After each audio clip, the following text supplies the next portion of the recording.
आज हम सत्य देवी पर जो तहसीलदार कोर्ट ने 13 तारीख को 1,73,00,000 रुपए 4 बीघा के अगेंस्ट 3 बीघा 18,20 के अगेंस्ट जो ये पेनल्टी लगाई है उसके बारे में हम इनको मिला था।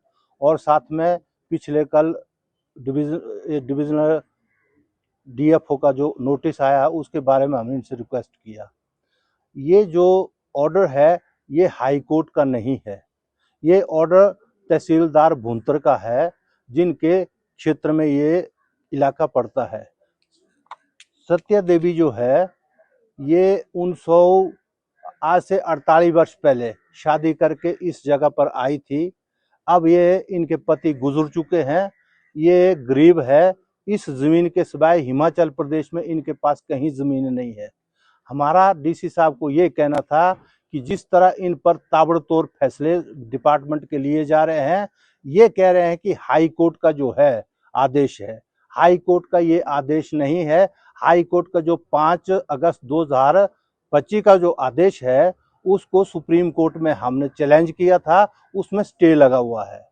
अब अलग अलग रोज एक हिमाचल प्रदेश में लगभग 1,67,000 रुपए 67,000 जो ये केस है, इनको एक को अलग अलग अगर सरकार चाहे तो हम भी हाई कोर्ट में ये फाइल करेंगे कि हिमाचल प्रदेश में जो 5 लाख अवैध कब्जाधारी है जिनके पास 10-10 मंजिला है, हमने कई बार कहा कि यहाँ करोड़ों रुपए की कमाई लोग इन अवैध कब्जों पर कमाई कर रहे हैं।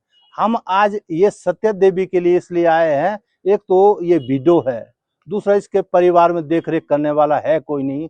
तो जो डिपार्टमेंट है वो आर्म फोर्स लेके जिस तरह वहां जा रहे हैं, ये प्रजातंत्र की भी बिल्कुल निशानी है। ये फेडरल स्ट्रक्चर है, सुप्रीम कोर्ट है, हाई कोर्ट है, दूसरे कोर्ट है। हम तहसीलदार महोदय से यही अनुरोध आपके माध्यम से करना चाहते हैं कि ठीक है, उन्होंने अच्छा फैसला दिया सरकार के पक्ष में, पर उनके ध्यान में ये भी रखना चाहिए कि आज लोग राष्ट्रपति को भी नहीं छोड़ रहे हैं, प्रधानमंत्री को भी नहीं छोड़ रहे हैं। हमारा ये कहना मतलब है कि तहसीलदार साहब को सत्य देवी के पूरे हालात का पता था। इनके ये जो एफिडेविट है तहसीलदार के पास गए हैं कि मैं भूमिहीन हूं, मेरे पास कुछ नहीं है, तो इस तरह का जो फरमान जो कुल्लू में चला रखा है, तो यहाँ पर तो ये सिंघा ढींगी आपने सुना होगा, कहीं ऐसी ना हो, क्योंकि यहाँ हर परिवार कहीं न कहीं अवैध रूप से जुड़ा हुआ है। हमारा कहने का मतलब है कि हिमाचल प्रदेश में तहसीलदार भुंतर ने जो एक इंस्टांस खड़ा कर दिया, 1,73,00,000 रुपए, ये कम अमाउंट नहीं है। ये तो टिकी है, बड़ी मुश्किल से टिका है, ये घबरा रही है। अगर मर जाती है, अगर कुछ होता है तो हिमाचल प्रदेश सरकार इसके लिए जिम्मेवार होगी। हम साफ शब्दों में कहना चाहते हैं कि उस दिन कहाँ थी हिमाचल प्रदेश सरकार जब उन 48 वर्ष पहले यहाँ आए थे? आपने बिजली इनको दिया, पानी इनको दिया, सीवरेज के कनेक्शन इनको दिए, किस आधार पर दिए हैं? यदि कोई पीआईएल हाई कोर्ट में करता है उसकी भी जांच हो जाए। ये हाई कोर्ट थोड़ी बन गया, ये तो दकियानुसी फरमान हो रहे हैं। हम चाहते हैं कि जितने केस हैं तहसीलदार, डीएफओ, फॉरेस्ट, इन सबको हम आगाह करना चाहते हैं। या पिक एंड चूज नहीं होने देंगे। हमारी जो भूमि सुधार संगठन है ये बहुत बड़ा संगठन है, ये गरीबों के लिए है। हम सुप्रीम कोर्ट में लड़ रहे हैं, हमारे पास स्टे है, सुप्रीम कोर्ट का आपको दे चुके हैं। सुप्रीम कोर्ट के आदेश है कि फर्दर ऑर्डर आप कुछ मत करो। लेकिन यहाँ बड़ा अफसोस है कि यहाँ बार बार तीसरे दिन कभी एक केस आ रहा है। हिमाचल प्रदेश के 5 लाख और कुल्लू जिला में 11,000 रुपए केस है। हमारे पास तो फिर एक ही काम रह गया, हम कभी डीसी के पास जा रहे हैं, कभी तहसीलदार के पास जा रहे हैं। इनको कम से कम हम एक बात कहना चाहते हैं कि आप फैसले करो, आप गांव गांव में लोगों को भेजो, किसकी क्या हालात है, इनके रिकॉर्ड ले लो। अब ऐसा मत करो आपकी एक ही लाइन में इनको बुला लिया, पॉलिटिकली हिंड्रेंस नहीं मानेंगे हम। ये जस्टिस है, हमने बिल्कुल सही कहा हुआ, कई बार बोल चुके हैं हम कि फॉरेस्ट कंजर्वेशन एक्ट सबके लिए है। अब ये दुकानें यहाँ ऑक्शन कर रहे हैं, we want to inquire this by the deputy commissioner of Kullu, क्योंकि ये जो जमीन है ये भी सरकार की नहीं है। SP office it is not, ये कोर्ट जितने भी है ये सरकार की भूमि नहीं है। आप क्या समझते हैं कि आपको पूछने वाला नहीं? सरबरी में जाइए, आप वहां ब्यासा मोड़ में जाइए, 90 साल के आदमी को इन्होंने नौ तोड़ दी है, कैसे दे सकते हैं? ये रूपी नौ तोड़ में इन्होंने जो है ना 400 बीघे एमपीज को दी है नौ तोड़। आप क्या समझते हैं यहाँ कोई पूछने वाला नहीं है।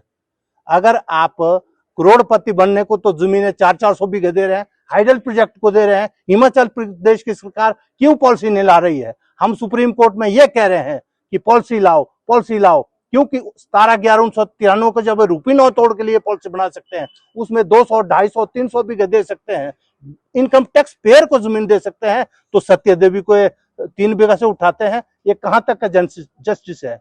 हम ये कहना चाहते हैं प्रशासन को कि आगाह हो, आप अच्छे लोग हैं, पर ये मत करो कि इसका सांस निकल जाएगा, फिर प्रशासन कोई जिम्मेवारी इसकी मौत की लेगी?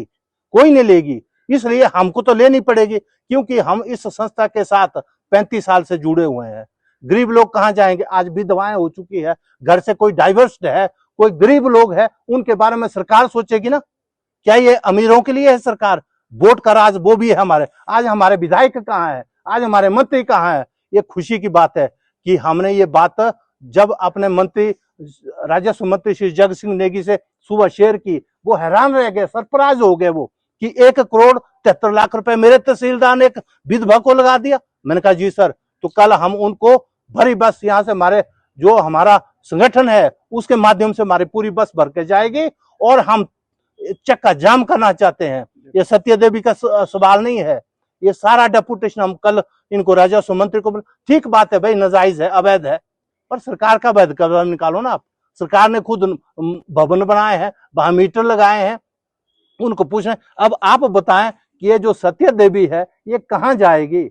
इसका कौन है इस दुनिया में हमारे सिवाय? इसलिए जो किसी का नहीं है, हमारा भूमिहीन आवासहीन संगठन उसका है, हमारी सारी कार्यकारिणी है। हम इसको तन मन धन से सुप्रीम कोर्ट तक लड़ेंगे। हम शौली के मसौले, नबल ठाकुर मर गए, आज हमको उनकी याद आ रही है। वो शौली के मसौले निकालते थे। यहाँ के जो हमारे जितने भी लीडर्स हैं वो कहाँ सो रहे हैं? वो नाटियां डाल रहे हैं।